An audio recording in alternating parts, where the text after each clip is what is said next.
It was a quiet Tuesday morning in Fairfield County Courthouse, the kind where the smell of burned coffee and photocopied paper lingered in the air. Longer than anyone cared to admit, fluorescent lights buzzed faintly overhead, casting a sterile glow over the benches and linoleum floors. The courtroom wasn't packed, but enough people were seated to fill the space with soft murmurs. Defendants, law students, sleepy reporters, and a few civilians roped into jury duty. Judge Lenora Watkins adjusted her glasses and glanced at the docket. Case number 5483, State of Ohio versus Thomas Reed. A small-time drug charge. Nothing unusual. She rubbed her temple and motioned for the bailiff to begin. Court is now in session, the bailiff announced. In walked Deputy Alan Briggs, crisp in his sheriff's uniform, looking more military than local cop, his posture straight, his expression unreadable. Beside him padded a sleek, alert German shepherd, jet black with patches of rust along his legs and snout. Titan. His reputation preceded him, trained in narcotics detection, crowd control, and search and rescue. Titan had already clocked over 8 major drug busts in the past 2 years. As Briggs took the witness stand, Titan sat to his right, calm and silent, his eyes scanning the room with quiet intelligence. A few jurors tilted their heads to get a better look. One woman smiled softly. The dog looked back and blinked slowly, then turned his gaze forward again, unbothered, focused. Across the aisle, defense attorney Gregory Carlson stood, shuffling papers and adjusting his overpriced tie. He was younger than most in the room, with slick back hair, a jaw that always seemed clenched, and the kind of artificial confidence that suggested he rehearsed arguments in front of his mirror. Each morning, Judge Watkins tapped her gavel lightly. Let's keep this moving. Deputy Briggs, you may proceed. Briggs cleared his throat. Your Honor, on the afternoon of June 2nd, I was called to assist in a routine traffic stop on Highway 22. The driver, Mr. Reed, appeared nervous. When questioned, he was evasive and unable to explain his travel route clearly. Based on behavior and prior intelligence, I deployed Titan for a perimeter sniff. And the dog alerted? Asked the prosecutor. Yes, ma'am. Titan alerted on the driver's side rear panel. A subsequent search revealed 3 vacuum-sealed bags of marijuana hidden inside the trunk wall. The facts were clear. The process followed protocol. It should have been straightforward. But Carlson had other plans. He stood up with theatrical flair. Deputy Briggs, he said, pacing slowly, you said your dog alerted? Briggs nodded. That's correct. Carlson raised an eyebrow. What does that look like? Does he say it out loud? Does he write it down? A few chuckles sprinkled through the courtroom. Briggs didn't blink. He sits. It's a trained response. A sit. Carlson walked back toward the jury box. Ladies and gentlemen, I ask you, can we really trust someone's freedom to a tail wag in a sit? Dogs get distracted. They get hungry. They react to their handler's cues, even unintentionally. I love dogs, but this is a court of law, not a kennel. The jab drew a louder laugh this time, mostly from the gallery. Even Judge Watkins chuckled quietly and shook her head. He's not wrong. The state's building a case off an animal's opinion. She looked down at Titan. No offense. Titan, of course, didn't react. He simply sat, still as a statue, his ears twitching slightly as someone coughed behind him. Briggs kept his voice steady. Titan doesn't give opinions, Your Honor. He reacts to chemical compounds, and he's passed every certification with 100% scores. Certifications conducted by your department. Carlson pressed. Certified by the National Police K9 Association, Briggs replied, unfazed. Carlson looked at the judge, then the jury. With all due respect, I'm not asking this court to take my client's word at face value. I'm asking you not to take a dog's word either. Judge Watkins leaned forward.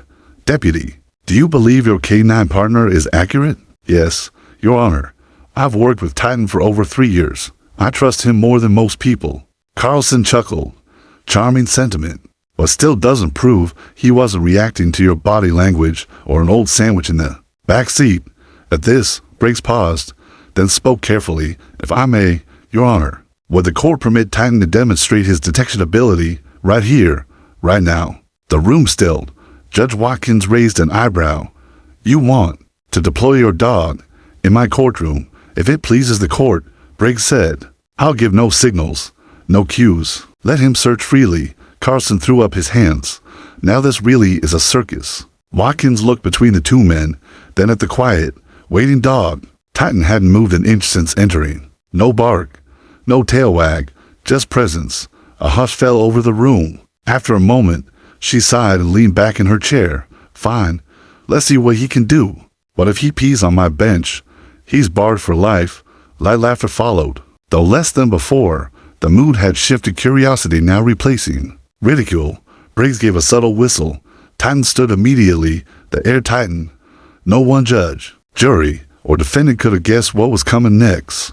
Judge Watkins adjusted her chair, glancing skeptically between the eager deputy and the motionless dog beside him. She wasn't known for indulging theatrics in her courtroom. Was something about the composed presence of Titan and the measured confidence in Deputy Briggs's tone made her hesitate.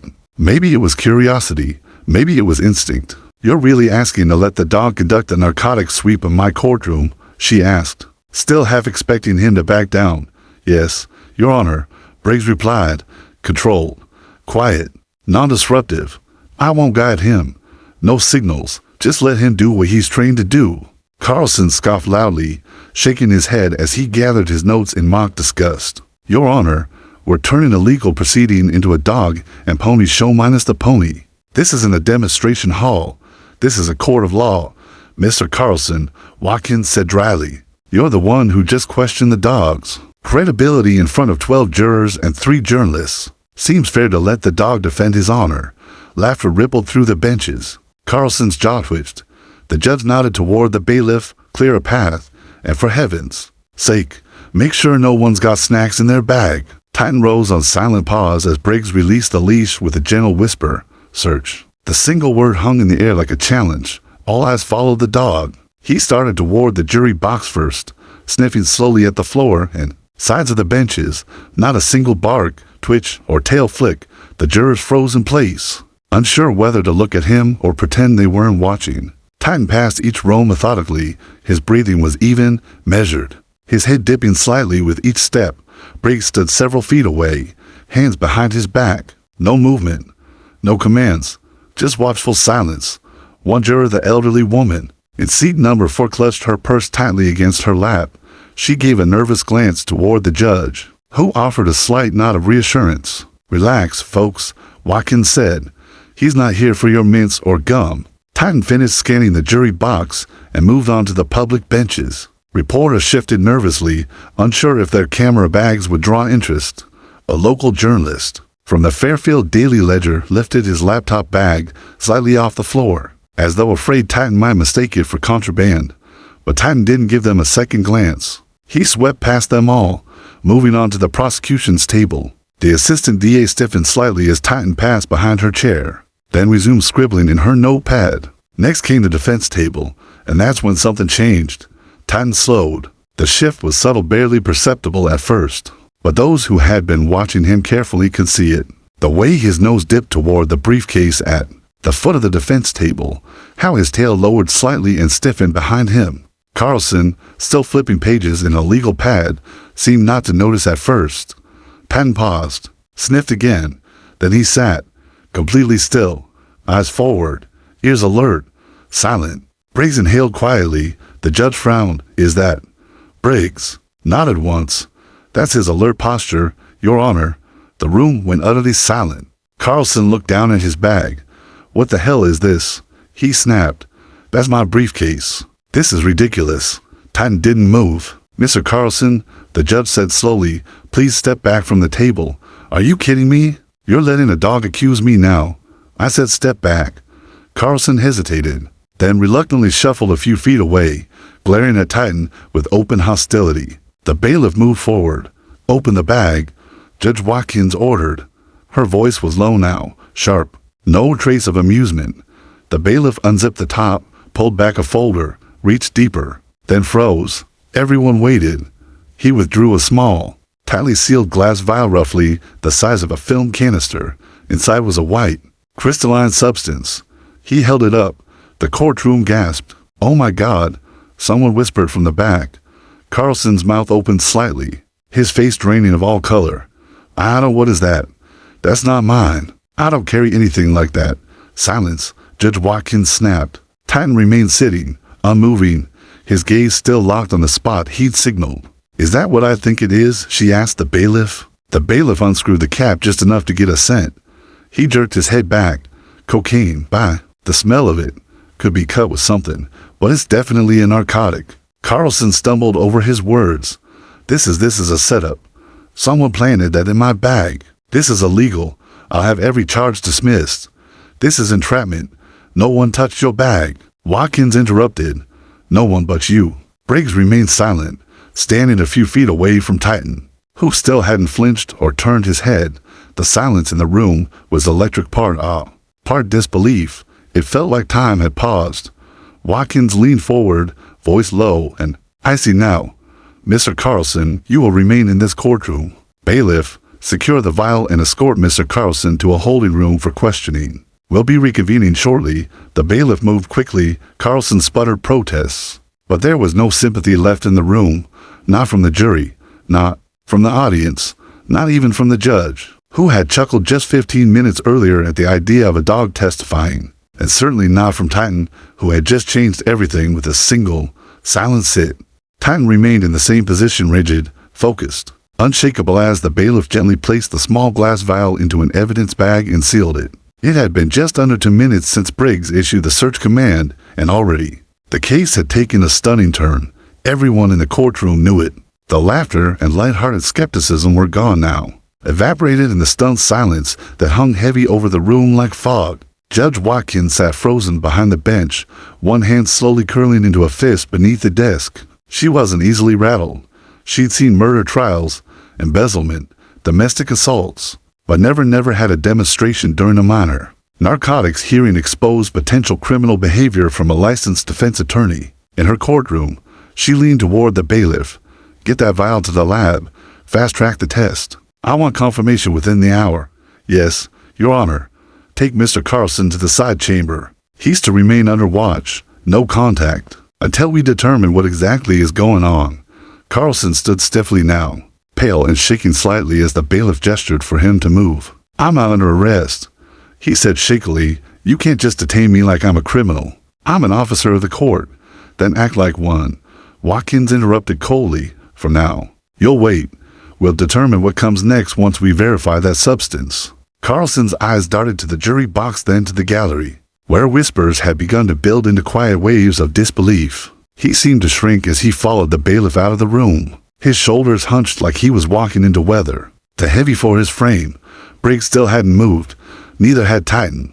The dog remained seated next to the defense table, his gaze steady, his breath even. He didn't look proud or aggressive or smug. He simply existed in certainty. His job was done.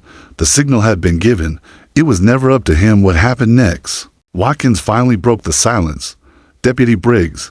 "Yes, Your Honor," he replied, his voice as level as if this had been routine procedure, which, for him and Titan, it nearly was. "I assume this is normal behavior for your K9 partner." "It is. Titan gives only verified alerts. His response posture is the result of over 1,200 hours of narcotics training. He doesn't react to food, perfume, cigarettes, or handler suggestion. He reacts only to trace-level detection of substances he's been trained to identify." Watkins nodded slowly. "I see." She looked at the jury. Some stared at Titan in awe. One juror, middle-aged man, front row, looked at Briggs like he'd just watched someone defuse a bomb with his bare hands. Watkins turned to the prosecution table. "Ms. Lowe, your position." The assistant DA stood carefully, given the unexpected discovery. "We'll need to pause proceedings until we confirm whether the material found in the defense's briefcase is indeed a controlled substance. If it is, we'll need to consider whether Mr. Carlson's presence compromised this or any other open cases." Watkins exhaled and sat back in her chair. "Agreed." She looked over the room again. The court clerk was still typing, though her hands trembled slightly above the keyboard. Reporters in the gallery had stopped taking notes and were whispering fiercely into their phones. Somewhere down the hall, she could already imagine the phones ringing in the press room. "What about the original defendant?" she asked, nodding toward Thomas Reed, who sat next to the now vacant defense seat with a shell-shocked look on his face. He hadn't moved during the entire ordeal. The young man looked as stunned as everyone else, his eyes flicking between the judge, the dog, and the chair where his attorney had been sitting 10 minutes ago. Briggs finally stepped forward. Titan's original alert on Mr. Reed's vehicle is still valid, Your Honor, but it would be unethical to proceed with the current defense compromised. Watkins sighed, pinching the bridge of her nose. Understood. She turned to Reed. You'll be assigned a temporary public defender until we sort this out. You'll be remanded on your original charge until the court resumes review. Bail conditions will remain unchanged. Reed only nodded. The judge looked at the gallery again, her eyes falling back on Titan. For a moment, she just stared at the dog, quiet, seated, still alert. He could have been a statue or a portrait of discipline, and then she did something unexpected. She smiled. It wasn't wide or warm, but it was real. And it wasn't the amused smirk she'd worn earlier when Carlson had made jokes about tail wags and courtroom circuses. This was something different, a smile touched with respect. To be clear, she said aloud, speaking to no one in particular, when I allowed this demonstration, I didn't expect it to lead to a felony discovery involving a sitting defense attorney. I thought maybe your dog would sniff a backpack and wag his tail. Maybe we'd get a funny moment for the gallery. Her eyes shifted to Briggs. Deputy, your K9 partner, he doesn't wag his tail unless it matters, does he? No, ma'am, Briggs said. He never speaks unless there's truth to tell. Watkins stood. This court is in recess. We will reconvene when the lab results arrive. Until then, this demonstration stands on record. All footage is to be preserved and sealed. She paused once more, looking again at Titan. Then, to everyone's amazement, she added, and for the record, I may never doubt a dog again. With that, she banged the gavel. Titan stood, stretched his front paws slightly and calmly, followed Briggs out of the courtroom, leaving behind silence, confusion, and a rising storm no one saw coming. The courtroom had cleared, but the tension hadn't. It lingered in the echo of footsteps, the creak of doors slowly closing behind stunned jurors, and the silence between courthouse staff too stunned to speak. In her chambers, Judge Lennera, Watkins stared out the narrow window that overlooked the side parking lot. A warm breeze moved the courthouse flag just enough to give the illusion of peace. But Watkins knew better. Something had just snapped under the surface of their legal system, a quiet thread of trust that had unraveled with a dog's silent sit. She turned back to her desk, where a secure case folder had just been delivered by the bailiff. Inside was the preliminary analysis from the forensic lab, rushed as ordered, positive for cocaine, highly pure, cut with baking soda and lidocaine, estimated street value for $1,500. Watkins exhaled slowly. She was not the overreacting type, not prone to dramatics, but this was serious, very serious. A defense attorney with a criminal record could derail dozens of past cases, hundreds. If appeals started rolling in, everything Carlson had touched now reeked of doubt. She reached for her phone and dialed the district attorney's office. Low came the voice at the other end. It's confirmed, Watkins said, skipping pleasantries. It's cocaine. Carlson's fingerprints were on the vial. I want him charged, and I want someone from your office to oversee chain of custody protocol immediately. This is going to get ugly. There was a pause. Understood. I'll send the investigators now. Watkins hung up and leaned back in her chair across the hall. Deputy Briggs and Titan waited inside a private interview room, standard protocol, while internal affairs verified that the search had not been staged or influenced. Not that anyone seriously believed it. Titan had been observed by nearly 30 people, including press, and captured on courtroom surveillance video. The alert was clean, precise, unprompted, but still it had to be documented. Briggs ran, a hand down Titan's back, the dog resting quietly at his feet.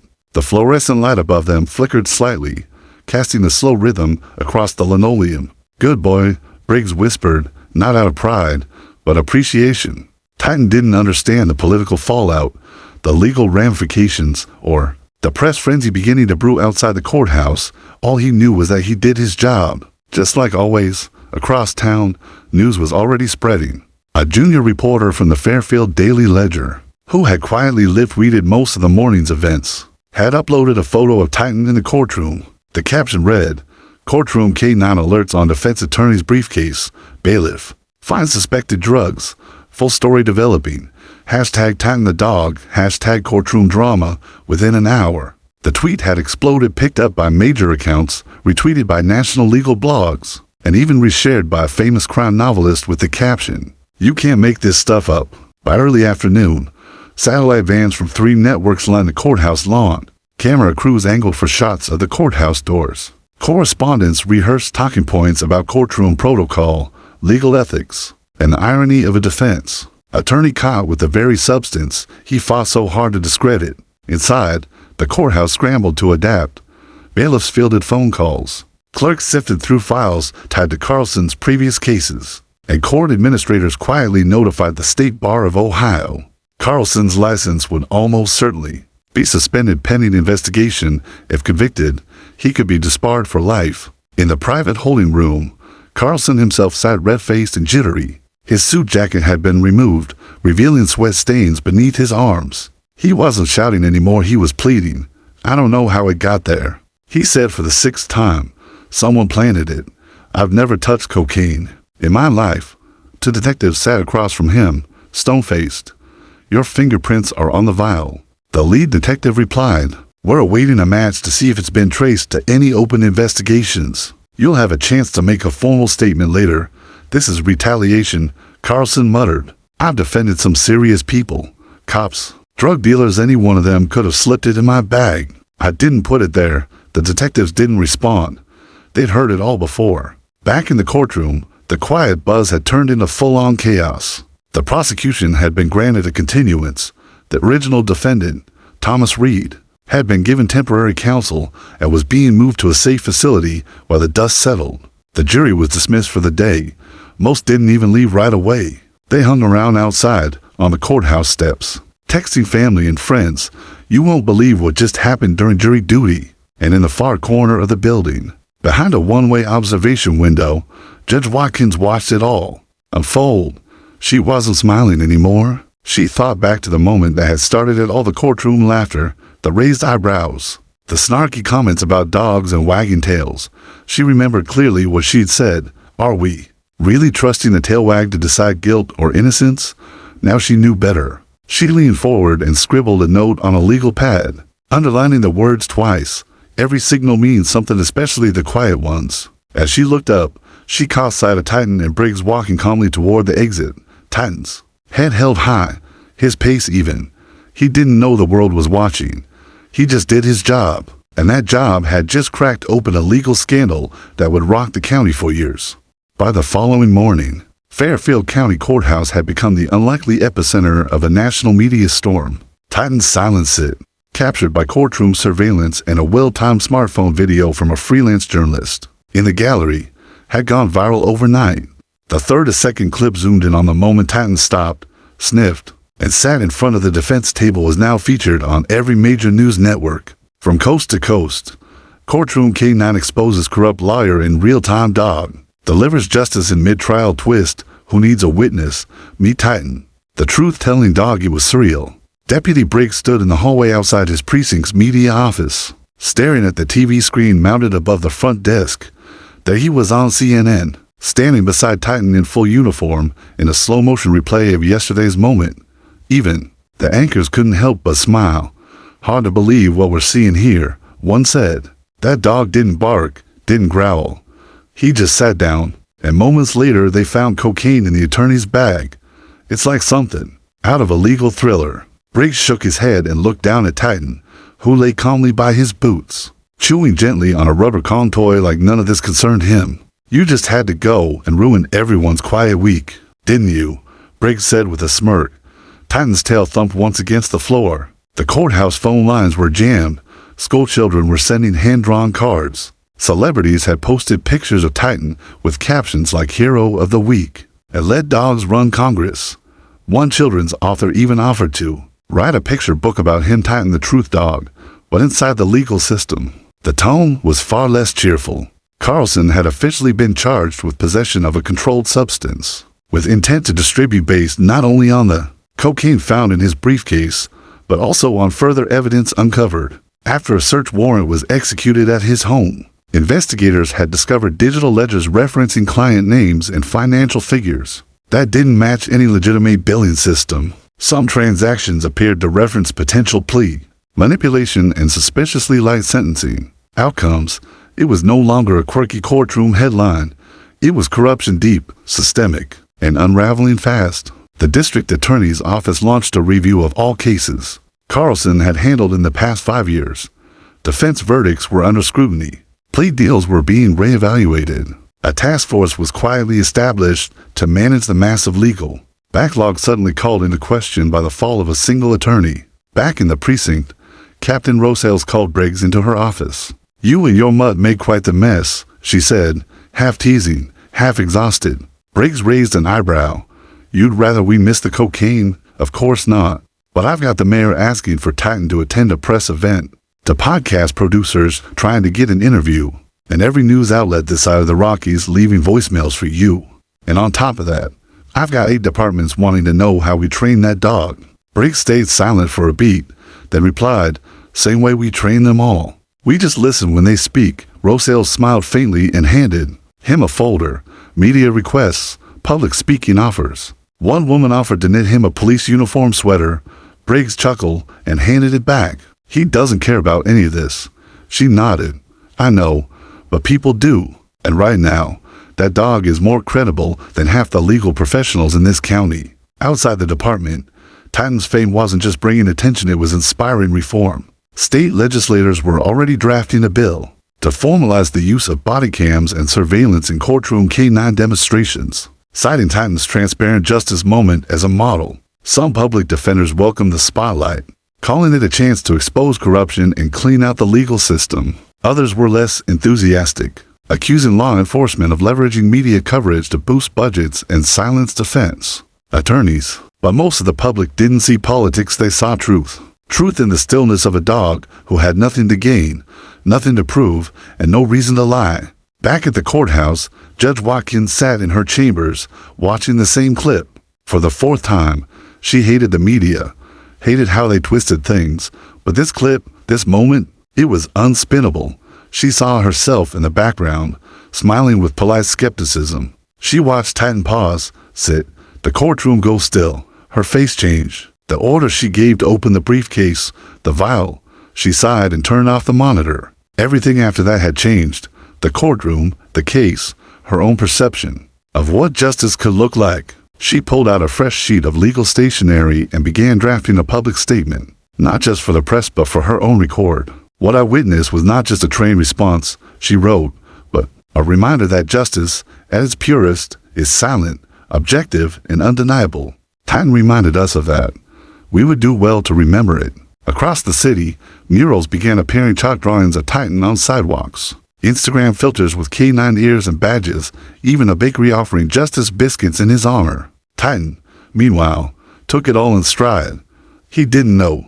He was famous. He didn't care about cameras, politics, or praise. He just knew when something didn't smell right, and he never ignored it. The spotlight didn't fade, it grew. Within days, Titan was more than a courtroom curiosity. He was a symbol, a trending topic, a legend in uniform. News vans still dotted the streets outside the Fairfield County Sheriff's Department, though. Now they were joined by delivery trucks hauling care packages, media kits, and boxes labeled for Titan Do Not Bend. Briggs stood at his desk, flipping through a stack of envelopes, letters from kids, a hand-painted portrait of Titan in sunglasses, a laminated card from a retired New York judge who simply wrote, "I believe in the dog." Titan, naturally, had no idea what any of it meant. He sat at Briggs's feet, tail thumping quietly every time someone walked by with a bag of treats. "This dog's got more fan mail than our entire department combined," Sergeant Mallory joked as she passed, balancing a tray of donuts and dog biscuits. "He's not interested in fame," Briggs replied without looking up. Mallory smirked. "Sure, but that doesn't mean the world isn't interested in him," and the world was. Titan had been featured on Good Morning America with a photo slideshow showing him in action, accompanied by triumphant orchestral music. He was named an honorary member of the State Bar's Integrity Task Force. A local brewery even released a special edition craft ale named K9 Justice. Sales tripled overnight. But inside the walls of the courthouse, the mood remained sobering. The Carlson investigation had opened doors no one wanted to look behind. His plea deals were being cross-checked with internal memos and judge correspondence. Whispers suggested he may have been leaking case strategies to clients involved in organized narcotics networks. The state attorney general launched an internal probe. 3 other defense attorneys had already been flagged for suspicious communication with Carlson over encrypted emails. Judges were now required to disclose any informal communications with defense or prosecution outside of scheduled hearings. The courts were changing, slowly, but visibly. Titan wasn't just a trending story anymore, he was the match that had lit an overdue fire. And through it all, Briggs kept his head down. He fielded interview requests, but declined most. Titan speaks through action, he would say, not through press tours. But when the department approved a brief educational event at the local high school, Briggs agreed. The gymnasium was packed. Rows of students sat cross-legged on the floor. Teachers lined the walls. Camera phones filled the air like concert lights. Principal Hernandez gave a brief introduction. But the cheers really began when Titan trotted into the gym wearing his official K9 vest. Nose twitching at the new scents of gum, perfume, and cafeteria tater tots, Briggs approached the Mick. "This is Titan," he said simply. "He's my partner, my friend, my compass." He paused, scanning the room of wide-eyed teens. "Last week, he did something that changed our courthouse and maybe more than that. But he didn't do it to be famous. He didn't do it for likes, applause, or headlines." He glanced down at Titan, who sat beside him, panting lightly. "He did it because that's what he's trained to do. Find the truth, even if it's uncomfortable, even if no one believes him at first." The gym was quiet now. "I want you to remember that. Sometimes the world laughs at truth when it doesn't come in a form they expect, but real integrity doesn't need to shout. It sits, it waits, and it never backs down." After the event, students lined up for photos. One shy freshman asked Briggs if Titan could sign her notebook. Briggs laughed and pressed Titan's paw into an ink pad, then gently onto the page. The girl beamed like she'd just met a superhero. Back at the precinct, Captain Rosales pulled Briggs into her office. "I got a call from the governor," she said, handing him a letter. "They want to award Titan a state medal for service." Briggs raised a brow. "Medals don't mean much to him." Rosales nodded. "I know, but they mean something to people. This story gave the public hope, trust. That matters right now." Briggs looked down at the letter, golden boss seal, official language, commendations and formal thanks.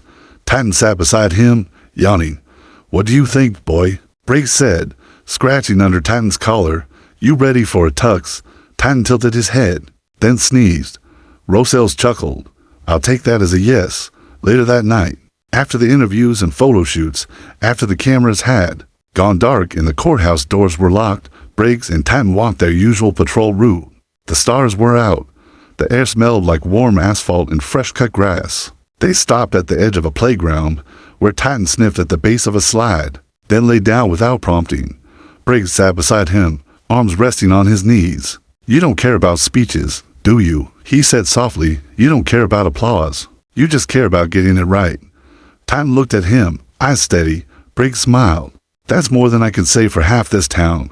In the distance, a siren wailed faintly. Somewhere, another call would come, another case, another test. But tonight, a dog and his handlers sat in quiet victory, famous, yes, but grounded, because truth doesn't always roar. Sometimes it just sits and waits to be seen. The courthouse had always creaked in the morning, the slow, weary groan of wooden doors, aged vents, and half-broken radiators waking up to a new day. But this morning, the echo was different, louder, heavier, as though the building itself had become aware of its flaws. Judge Lenora Watkins stood in her empty courtroom, robe draped over her arm, staring at the defense table where Titan had sat days ago. The spot was unremarkable, just another piece of furniture, but she couldn't look at it the same way anymore. She laughed, dismissed the demonstration, even joined in the joke. A tail wag deciding guilt or innocence. That's what she had said, and now she adjusted her glasses, stepped forward, and ran her fingers along the wood edge of the table. She had presided over 3,000 hearings in this room, countless testimonies, tearful pleas, shameless lies, but never once had a single moment shifted her perception of justice the way that silence it had. It haunted her, not because it embarrassed her, but because it humbled her.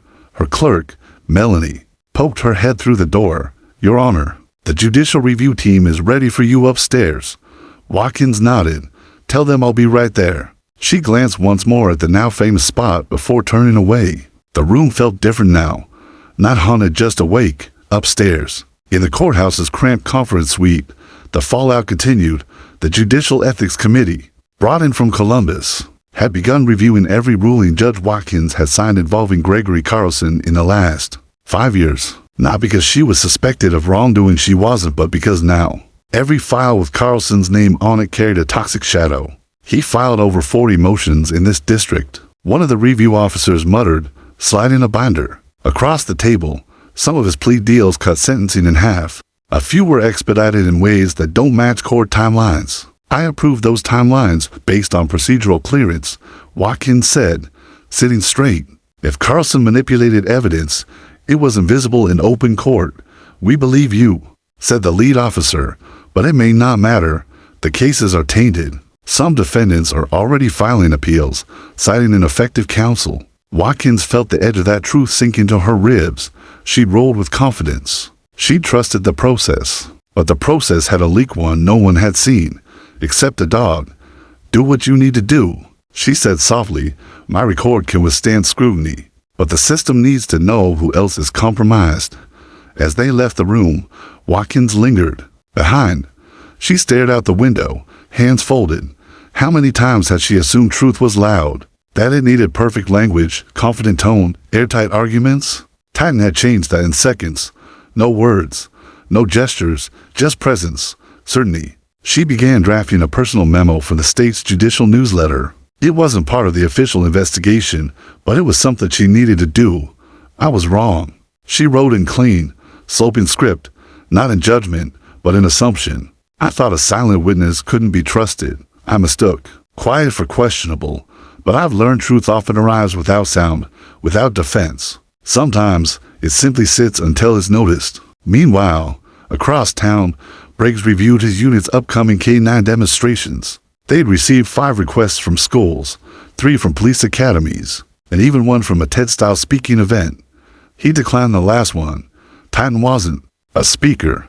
He was a doer. Still, Briggs knew the system needed more than just one dog in one moment. He pushed for new certification standards for courtroom K9 work-neutral observers, chain of command documentation and video recording of every demonstration. Transparency was key. Titan might be trusted now, but trust should never rely on fame. The sheriff's office approved his proposal unanimously. Titan, of course, cared only for his afternoon run and his peanut butter reward toy. Back in the courthouse, Melanie approached Judge Watkins with a small envelope. Mail from a retired judge in Pennsylvania, she said she saw the footage. Wanted to thank you. Watkins opened the envelope, pulling out a handwritten letter in delicate cursive. I've worn the robe for 27 years. I've ruled on hundreds of cases, but I'd never seen justice in purer form until I watched that dog sit. Thank you for not dismissing him when it mattered. We all needed to remember that truth doesn't need a tongue, just conviction. Watkins folded the letter, quietly moved. In court that afternoon, she resumed hearings as normal.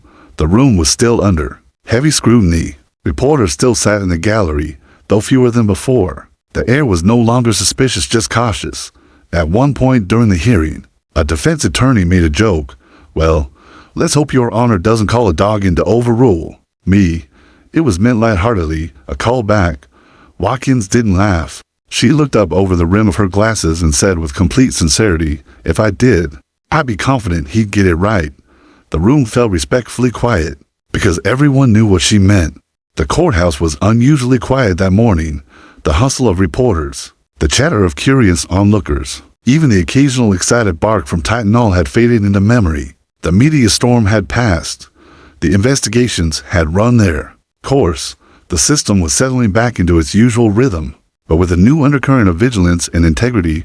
Judge Leonard Watkins sat behind the bench, robe buttoned and papers neatly stacked before her. Today was the final hearing in the Carlson case, a hearing not about guilt or innocence, but about the ripple effects his misconduct had created throughout the county's legal system. As court officers called the room to order, Titan sat loyally by Deputy Briggs' side, calm and focused, the very picture of professionalism despite the months of chaos. Briggs gave Titan a reassuring pat. You ready, boy? One last walkthrough. Titan lifted his nose, took a slow, deliberate sniff of the courtroom air, and sat just like he had on that fateful day. The room held its breath. Watkins cleared her throat and addressed the assembly. Today, we conclude a chapter that has tested our system's strength, fairness, and resilience, she began. While the misconduct of one attorney cast doubt on many cases, it also reminded us of something deeper, the unwavering pursuit of truth. She paused, eyes sweeping across the faces of prosecutors, defense lawyers, court staff, and members of the public. We have taken every measure to ensure that justice is served not just for those affected by Mr. Carlson's actions, but for the integrity of our entire legal community. Briggs watched as the judge's voice carried calm authority, but inside he remembered the whirlwind of the past week's detention, the fear that justice might slip through their fingers. Titan's silent testimony in this courtroom, Watkins continued, was more than a moment of unexpected clarity. It was a call to all of us to remain vigilant, to listen carefully, and to remember that truth often speaks in silence. The courtroom erupted briefly into soft applause, which Titan acknowledged with a subtle wag of his tail. Outside the courthouse steps, reporters gathered for one final briefing. The district attorney detailed the reforms enacted since the case, new oversight protocols for defense attorneys, mandatory ethics training, and enhanced transparency measures. But when the press turned to Briggs and Titan, it was clear the spotlight was theirs. Briggs knelt beside Titan, who wore a freshly pressed K9 honor vest. Titan isn't just a dog, Briggs said. He's a reminder that justice isn't always loud. Sometimes it's quiet, waiting patiently until someone pays attention. A young reporter asked, Deputy Briggs, do you think Titan's actions have changed the way justice is served? Briggs smiled. I think they already have. This courthouse is a different place now, and that's because of one dog's quiet courage. The crowd cheered, but Titan remained calm, as if the applause was just another background noise. Weeks later, at a small ceremony held in the courthouse lobby, Titan received the state medal for meritorious service. The governor himself pinned the medal onto Titan's vest. Watkins was there, standing proudly in the front row. After the ceremony, she approached Briggs and Titan. Thank you, she said quietly to Briggs, for bringing that dog into the courtroom and into all our lives. Briggs nodded. He just did what he was trained to do. Watkins smiled at what we all needed him to do. The story of Titan's silent sit became legend in Fairfield County. Children learned about him in schools. New K9 handlers trained in his honor. Judges carried a little more humility with them. The justice system, once slow to change, had found new momentum. But for Briggs and Titan, life returned to its simple rhythm: patrols, training, quiet moments of reflection. One evening, as the sun set behind the courthouse, Briggs tossed a ball across the empty parking lot. Titan sprinted after it, ears flapping, tongue lolling in pure joy. When he returned, ball in mouth, Briggs knelt down and whispered, No matter what happens, you've made a difference, boy, a difference without a single bark. Titan dropped the ball and nuzzled Briggs's hand, and in that quiet exchange, the weight of the past months lifted, replaced by the unspoken bond of trust, loyalty, and justice that needed no words, because sometimes justice is silent, but it is never unheard.